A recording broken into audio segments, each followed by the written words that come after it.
আজকের এই ভিডিওতে আরএসএল এবং এমআরএসএল নিয়ে আলোচনা করব।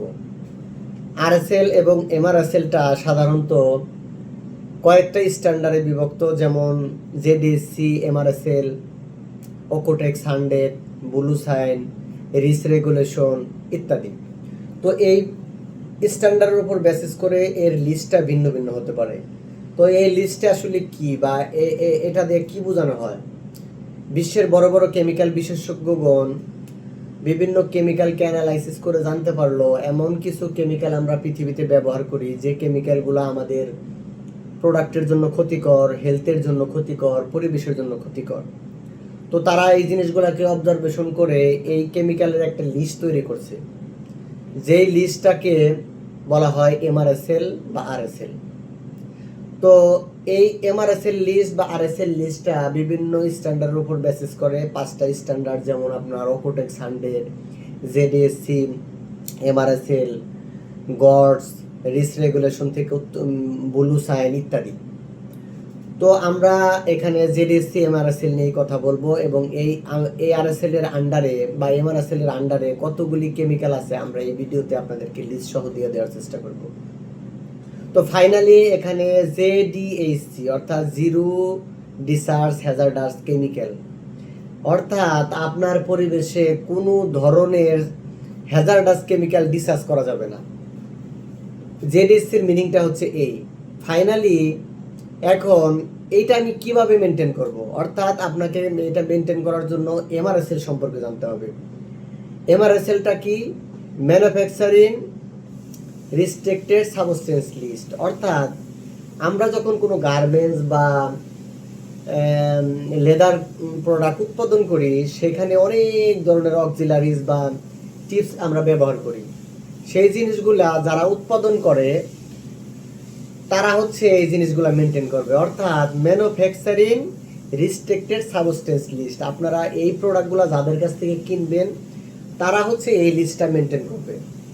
আর আপনি যে প্রোডাক্টটা উৎপাদন করছেন আপনি মেনটেন করবেন হচ্ছে আরএসএল অর্থাৎ রিস্ট্রিক্টেড সাবস্টেন্স লিস্ট। অর্থাৎ এখানে হচ্ছে এমআরএসএলটা সিরিয়ালে আগে, আরএসএলটা হচ্ছে পরে। অর্থাৎ আপনি যাদের কেমিক্যাল ব্যবহার করে আপনার প্রোডাক্ট উৎপাদন করেন তারা মেনটেন করবে হচ্ছে এমআরএসএল লিস্ট, আর আপনি যে প্রোডাক্টটা উৎপাদন করেছেন সেটা সাপ্লায়ারকে দেওয়ার আগে আপনি টেস্ট করবেন হচ্ছে আরএসএল লিস্ট। এখন প্রশ্ন হচ্ছে আপনার এমআরএসএল যদি ঠিক থাকে আপনার আরএসএল অটোমেটিকলি ঠিক থাকবে। তো সেই ক্ষেত্রে এমআরএসএলকে আপনার বেশি ফোকাস করতে হবে। আপনার প্রোডাক্টের ক্ষতির থেকে বাঁচতে, আপনার অর্থনৈতিক ড্যামেজ থেকে বাঁচতে আপনি এমআরএসএল যারা মেনটেন করে সেই ধরনের সাপ্লায়ারের কাছ থেকে আপনার প্রোডাক্ট আপনার ক্রয় করতে হবে। তাদের কাছ থেকে টেস্ট রিপোর্ট নিতে হবে, তাদের কাছ থেকে সব ধরনের পরীক্ষা করার জন্য টেস্ট রিপোর্ট নিতে হবে। বাংলাদেশের অনেক সুনামধন্য ল্যাব আছে যাদের কাছে ফুল সেট আপ আছে, যারা হচ্ছে এমআরএসএল বা আরএসএল টেস্ট করেন, সার্টিফিকেটদারি ল্যাব আছে, তাদের কাছ থেকে এই টেস্ট রিপোর্ট নিয়ে আপনার তাদের কাছ থেকে কেমিক্যাল কিনতে হবে। এখন প্রশ্ন হচ্ছে এই কেমিক্যালগুলো কেনার পরে তাদের কাছ থেকে যাচাই বাছাই করার পরে আপনি প্রোডাক্ট উৎপাদন করলেন। এখন এই প্রোডাক্টগুলো উৎপাদন করার পরে আপনার বায়ারকে সেটা দেওয়ার আগে আপনার কাছ থেকে এর আরএসএল তারা টেস্ট করবে।